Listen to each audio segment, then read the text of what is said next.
रविवार स्वास्थ्य और परिवार कल्याण मंत्री मुकेश महालिंग जाजपुर जिला गस्तरे आसी प्रथमे बड़चणा और धर्मशाला मेडिकल रे पहुंची रोगी और डाक्तर मानक सह आलोचना करिसेंती।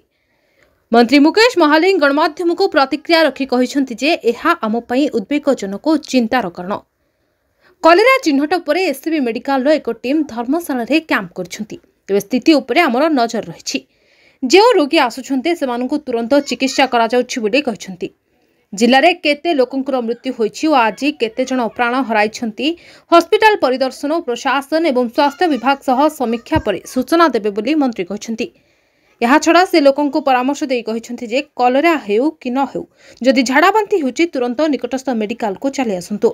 बाहर दुकान रो मेडिसिन नियंतु नाही। मेडिकल ले औषध मजबूत अछि एवं महजूद रहिछि। तेबे सेंट्रल टीम मध्य आज धर्मशाला विभिन्न आक्रांत स्थान गस्त करी सर्वे करिवे। एही गस्तरे जाजपुर जिलापाल पी अन्वेषा रेड्डी, सांसद रविनारायण बेहरा, धर्मशाला विधायक हिमांशु शेखर साहू, बड़चणा विधायक अमर नायक और आरक्षी अधीक्षक यश प्रताप श्रीमल प्रमुख सामिल होइछन्ति। यहाँ पर मंत्री जाजपुर सदर गस्त कर जिलार वरिष्ठ अधिकारी सह आलोचना करिवे बोली गणमाध्यम को कहिसेंति। यहाँ पर से मधुबन, जाजपुर और व्यासनगर आदि मेडिकल गस्त करिवे बोली सूचना मिलिछि। Bureau report, the news today.